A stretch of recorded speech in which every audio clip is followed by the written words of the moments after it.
I brought books this time. So we're going to read them all. I swear we won't read all of them. Just little bits and pieces. Okay. So this talk is entitled The Power Within You.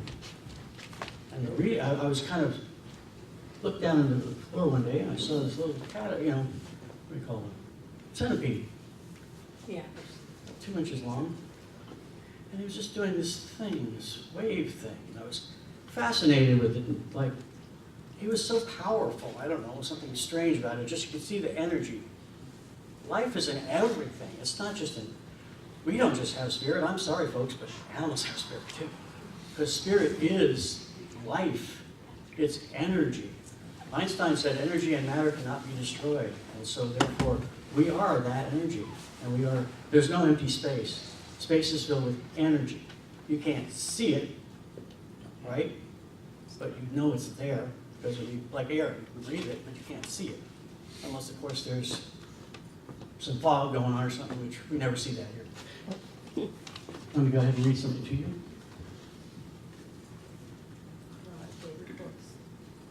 Oh, yes. Yeah. I love that book. I spoke to Cindy today. If anybody's interested, I'd like to do maybe a class on this book or something. We can talk about it anyway. Oh, And I'll drive out once a week or something. We'll go through it because this is really a good book. it is.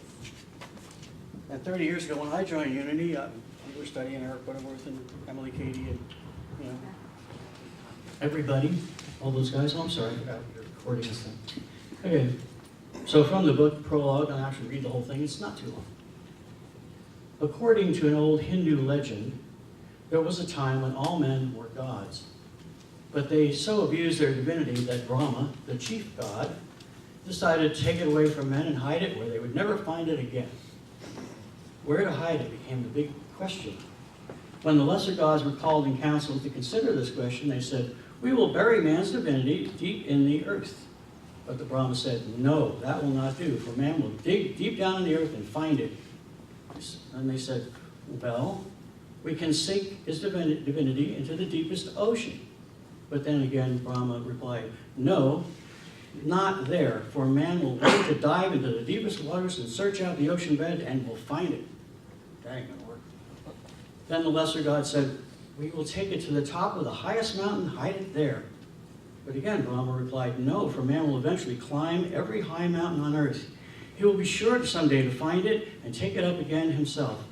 Then the lesser gods gave up and concluded, "We do not know where to hide it, for it seems there is no place on earth or in the sea that man will not eventually reach." It's kind of true. And Brahma said, "Here is what we will do with man's divinity. We will hide it deep down in man himself, for he will never think to look for it there." Ever since then, the legend concludes that man has been going up and down the earth, climbing, digging, diving, exploring, searching for something that is already in himself. 2,000 years ago, a man named Jesus found it and shared its secret, but in the movement that sprang up in his name, the divinity of man has been the best kept secret of the ages. I think it's great. So, John.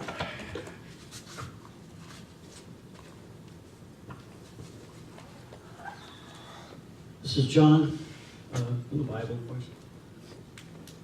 10 through 12 here, John 15. "Believest thou not that I am in the Father, and the Father in me?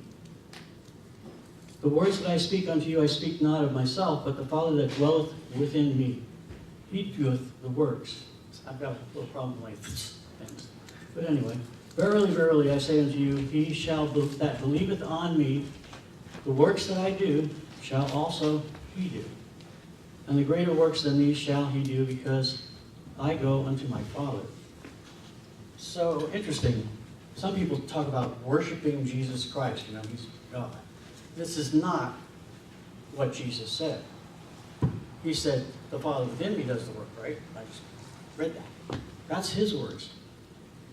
And he didn't take credit. He didn't sit there and go, I'm cool.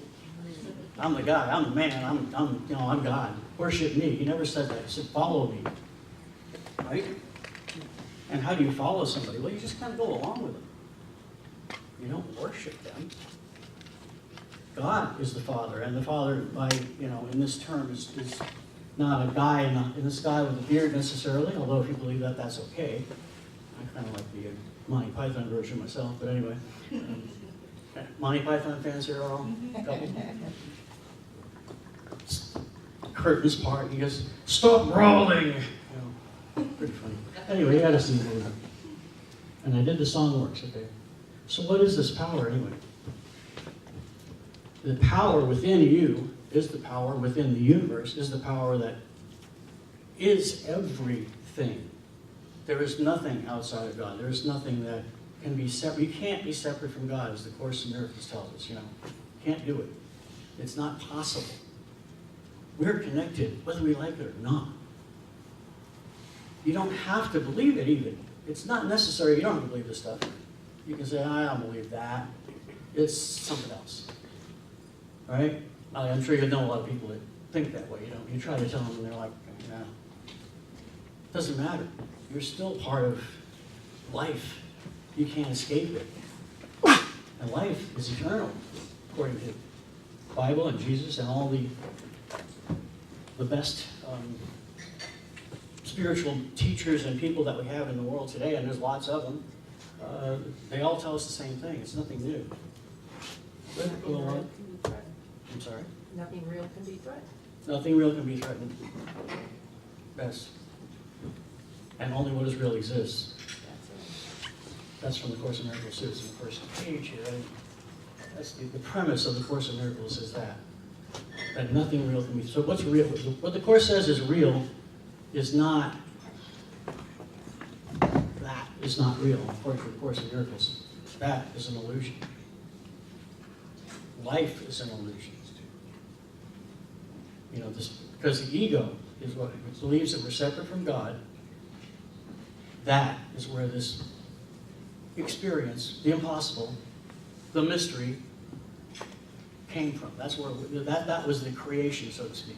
The creation wasn't 7 days and the whole Genesis thing. I'm sure everyone has read it or heard it or seen it or we're all embedded with that throughout our lives. I know I was a Buddhist for 5 years, and with an organization called Nichiren Shoshu, we chanted Nam-myoho Renge-kyo to the Gohonzon, and we worshipped this thing, and it was a representation of the highest form of life. Buddha doesn't mean God. Buddha means enlightened one. So it's enlightenment. And so we chanted for world peace and we wanted enlightenment. And the Nam-myoho Renge-kyo is, it's about the law of cause and effect.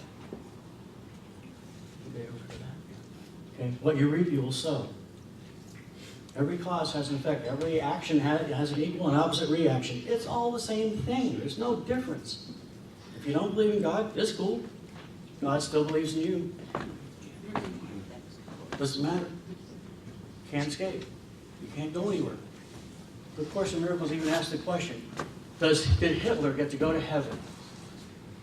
Well, I know this is going to be controversial, but the Course says there's no other place to go. So he gets there, I don't know what happens, but probably not very good things, but because of what? Cause and effect. It's not our job to punish other people. It's not our job to condemn other people. Because, I don't know about you, but I haven't done all perfect. Just ask her, she'll know. Oh, thank you. Got to get the wife involved at some point. So, but one thing that my, I guess you could call my guru, I guess you could say, in Course in Miracles, Warren Hill, who was a wonderful, wonderful man. He made the Course easy. He made it easy to understand. Now, how many people have read the Course or studied it a bit or something? Are you confused a little bit? I am. But he made it easy. Because when he said, if it's a capital letter, especially if it's out of place in the sentence, that's God. It's about God or Jesus. Which makes the whole thing a whole lot easier to understand, because you start going, oh, the I's and the you's and the they's and all that stuff. Pronouns are confusing, right? God's he, God's she, God's they, God's the Gaia, on and on it goes. There's so many words for God, but God isn't a word. And God doesn't have a gender. doesn't have a preference. God loves all of us. Black, white, green, blue, doesn't matter. Sexual preference doesn't matter. None of that stuff matters to God. It matters to us. The point that he brought out, though, is the illusion that, of course, talks about that life's an illusion. It's real to us. Small r real. To us, it's real. I don't think this all looks real to me. I don't know about you, but that is how it works. And Neil Donald Walsh says the same thing, that this mind, body, spirit thing that we see as kind of like separate entities or something, there's no separateness to that. It's part of what we are, but we are one. We're not separate pieces. We're not like spirit over here, body over there, and mind somewhere else. I mean, of course, mind is somewhere else a lot of times, but anyway, that's a whole other story. You know, my mind can wander off just like that. Where am I again? Oh. So there you go. I mean, it's one thing. It's not some separate thing. This spirit that we talk about it's right here. God is right here. We talk about the personal. I want a personal relationship with God. You got it, babe. Can't be more personal. There's no way to change it. It's personal. Because why? Because that spirit is here. If it was out there in the universe floating around somewhere, we wouldn't be here to experience it. But God, if you want to call it the creator. Now, I don't know, I mean, some people think God's a spaceman, you know, or that we landed here from another planet. Anybody Battlestar Galactica fans? Oh, we got one back there, okay. We watch it too. Do you know what the story behind that actually is? What the story of this, the old, not the modern soap opera one, I'm not talking about that one, I'm talking about the original Battlestar Galactica show. It's all these ships and they're coming across the universe looking for Earth, if you follow the story. So they're not from the future, they're from the past looking for Earth. And they find this place eventually. Maybe that's where we came from. I don't know. Does it really matter? Do you care where you came from? Does it matter? How you became human, how you became here, how all this happened. It doesn't matter. What matters is how we use it, how we experience it. Is it a positive experience or a negative experience? Is it fun? Well, sometimes it is. Is it sometimes not so much fun? Oh, yeah.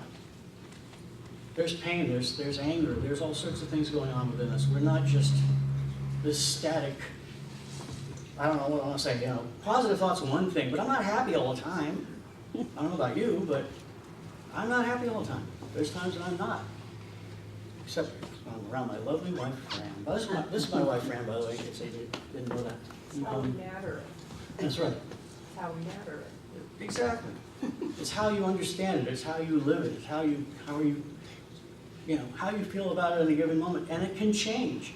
And no matter how bad your life might seem today, right now, in this moment, it can be better if you want it to be, and you're willing to do something about it. God invented work, as far as I'm concerned, and work is a blessing. I'm retired, but I'm not. I'll never stop doing this if I can help it. I look at Tony Bennett, by the way, 92 years old. What? And he just did the Radio City Music Hall in New York City with Diana Cole, and he sang. Wow. He's still good. I mean, it's amazing. 92 years old. So there's no limit to this. You're not dead yet. You're not even close. You're still sitting here. We're having a good time. And my experience has been like my parents are both gone, of course. I mean, I'm 69 years old. My parents are long gone. My wife's parents, and you know, a lot of people. You know, there's no more Gregorys left in my, you know, chain, part of the generation here. I'm the last one, I think. I got some cousins that are still floating around. I don't even know who they are. But the bottom line is, it just goes on and on and on.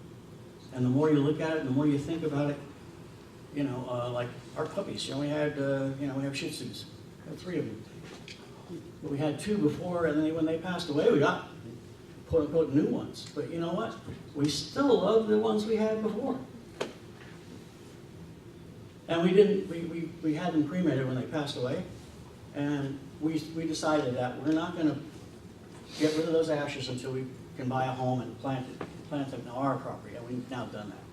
So now they're on our property. So we're going to, as soon as the ground thaws out, which is quite a struggle. We're out in Port Angeles, by the way. I don't know how many of you are familiar with the area. We're up on Township Line Road. It's a beautiful place. It's quiet. It's not quite as busy as it seems to be around here.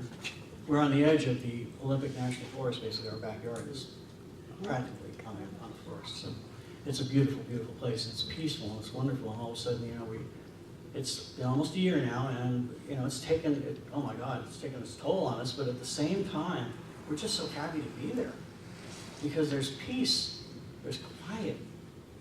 I got my own studio on the property. I can make more music, and I intend to make a lot more music. Like I say, that was why I came with this. It's like playing the guitar. The more licks you have, the better you are. Trust me on this. Oh, okay, and so this crazy religion thing, we'll get back to that here a little bit. So what's the problem with religion? People seem to today think it's a bad thing. We're getting bad press all over the place. But religion is the core of, you can call it spirituality, you can call it whatever you want. It's still religion. And religion has been around as long as man has been around. There's no time they weren't scrawling on the walls trying to figure out, what's this life about? I'm of Greek descent, so Greek mythology, they had many gods, right? The god of the, goddess of love, the god of, Zeus, the god of all the chief god, the head of the gods and all this stuff. And this all came from ancient man. It's not something we just invented last week. It's in our soul. We can deny it. I'm not religious. Well, maybe not, because religion tends to be like dogmatic, kind of like, a bunch of rules that we got to follow. This is a religion too. We just don't have to follow a bunch of written rules per se, but there's a slight bit of, what do I want to say? What would you call it? I don't know. Kind of guidelines, I guess, to help us live a better life. And that's really the key here. It's all about learning to live a better life, not about following a bunch of rules and, we're going to be saints or something. It's all about personal power. How can I get more personal power? How can I develop a happier, better life for me and for my family and so forth? Well, you could start by, I know this is crazy too, 10 Commandments. Hate to say it, but if you follow those commandments, the path is laid out for you. If you follow those commandments, whether you believe them or not, doesn't really matter. It's the laws of the universe. That really is all it is. It's not some mysterious thing. It's how things work. Don't steal, don't kill, etc., etc. I don't know about you, but I think that my life would be better if I didn't do some of those things wrong. But we don't look at it that way here in Unity. But the bottom line is, those laws are still there. They're still the laws of the universe. And they still work. And if you violate those laws, you have problems. Cause and effect. It works every single time. You don't have to, again, we don't have to be out there punishing the person that hurt us in some way. They're going to pay. Trust me, they're going to pay. I know from experience. When I hurt people, when I do the wrong things, it comes back right here. It doesn't come back on you, it comes back on me. And that's what unity is about. It's about taking, this raw materials, if you will, of life and building a better one for yourself. That's what positive thought is. It's about raising your consciousness, understanding that God is within you and that you are limitless and you are prosperous and you can be as happy as you want to be or as unhappy as you want to be. I know some people that are, it seems like they're intent on being, I think I'll be unhappy today. It's like the guy in, I guess I'm going blank here, sorry about that. Anyway, we'll pass on that. So this path has been laid out before you. And let me read a couple more things here that I thought were pretty good.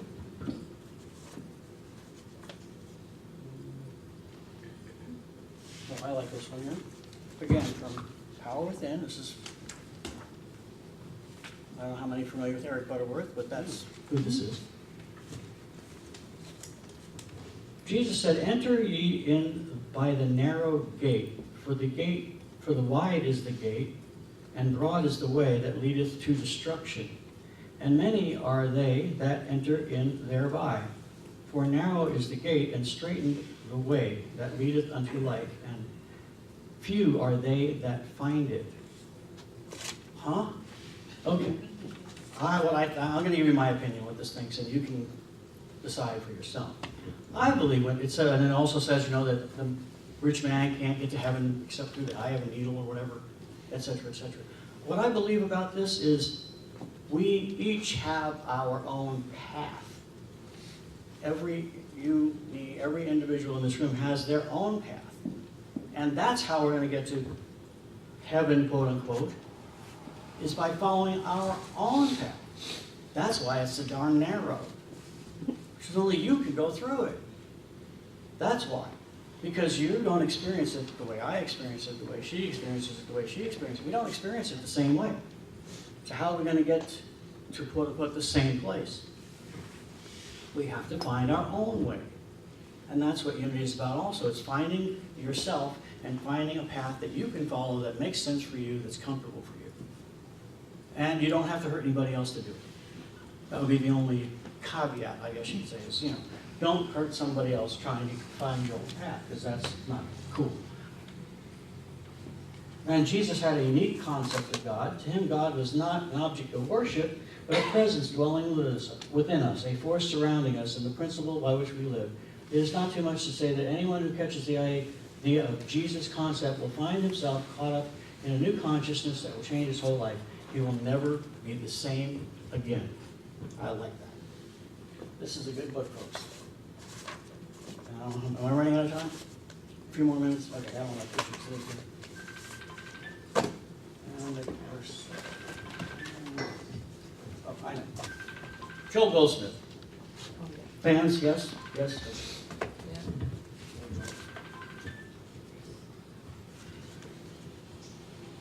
Here's another definition of God, if you will. God is not found in names or statements of truth. He is in the midst of thee. He is closer than breathing. Yea, he is not in the physical sense of life, but is found in the stillness of your being when thought is tranquil. This does not mean that we are to forsake the world, but to abstain from the noise and clamor of everyday living, so that these do not cause even a ripple on the waters of thought. So in other words, folks, let's find some peace. Take the time for you. By yourself. Quiet. You got to go outside, take the dog for a walk. I don't know what you got to do. I know I have all my little tricks and things that I do. And our house is pretty quiet for the most part, so which is a beautiful thing. But find the time. Take the time for you. It ain't about me. It is about you. That's why you're sitting here. You didn't come here to find out about me. You came here to find out what you can do for you. And I hope that something I say or do here today helps you in some way. That's my only... I'm here to serve. I'm not here to be like, wow, I'm the great guy or something, because I'm not. I'm just like you. I'm just another person. But I want to share what I have, what I've learned, and hope that you can learn something too. Or maybe I can learn something from you. That'd be more important, really. That's what I need to learn. I need to learn from you. They say you teach what you, in the Course in Miracles says, you teach what you will learn. And I've learned that over the years, that the more I talk about this stuff and think about this stuff, and, take the time. Ask the questions. Do not accept, hey, this is the truth. Hey, buddy, this is it. This is what's going on. No. Ask a question. Be a little bit, I don't know. I think I want to know more about this. Find your answer that makes sense to you. Not to this guy over here. He looks, I'm not sure about him. But you? I know. I'm just kidding. I am the nicer one. Ooh, Just kidding. Hey, I bring out the best in everybody, right? You guys know him well enough to know that. Yeah, that's right. So, even though, my wife and I, we're very, very close, and we're very, very married, and married 25 years now, and, we're still going, and it's all good, But we're not the same person. get her nose put out of joint once in a while, and vice versa, you know, we have that going on. What? I have more hair. She has more hair. Lots That's more how hair. we be clear. That's so bit clear. But I'm taller. So anyway, you know, this is kind of the way it works. But we share with each other, you know. The reason that we got married was I met her in a Unity church. We've both been married 3 times before, believe it or not, and we survived somehow, but it never quite took. And then this one, 25 years, oh my God, I never thought in my whole, never thought I'd be married for 25 years to anybody. I didn't think it was possible. I figured, I'm not good enough to make that happen. It'll not, for me, no, it'll not, you know, I don't want this and I don't want that. Well, you know, what a bunch of BS. You know, we met in church for a change. All the prior ones I met in the bar. So, you know what I'm saying? I'm a musician. What do you think I'm going to read? I played the LA scene for about 15 years. You know, we played 5, 6, 7 nights a week at the bar scene.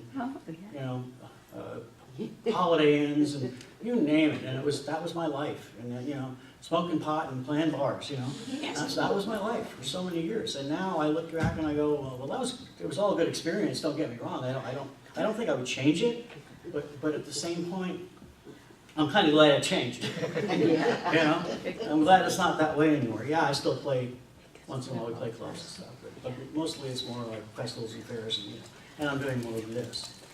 I started playing in church in Unity, I think about 30 years ago in the Unity Church. My mother was studying Unity before I knew about it, and she sent me the Daily Word, and I would read the Daily Word in my, you know, stupor, I guess you could say, and it spoke to me though. It spoke to me. I got it. It came in my mailbox. I'm like, that thing that Mom said. Well, okay. Well, I like this.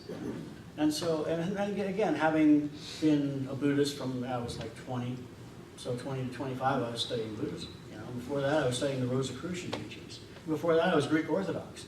So, you know, it's a journey that I'm on. You know, and I decided at some point I wanted to have a musical ministry and do this that I'm doing. And I love what I'm doing. And you know what? You don't work a day in your life if you do something that you love. It's a totally true story. I love music. I still do music. I worked many jobs doing all kinds of things as musicians. That's what we do. You know, clean toilets and, you know, drive a truck and be a customer service guy on the phone and you name it. I did it all. Didn't like most of those things, but when anybody walked up and said, well, what do you do for a living? I'm a musician. You are? Or don't you have like, oh yeah, I have a day job is what I called it. I didn't really take that stuff seriously because I always wanted to be a musician and a singer, and that's what I wanted to do. So here I am. I'm so happy to be here today. I thank you so much for taking the time to listen to what I have to say.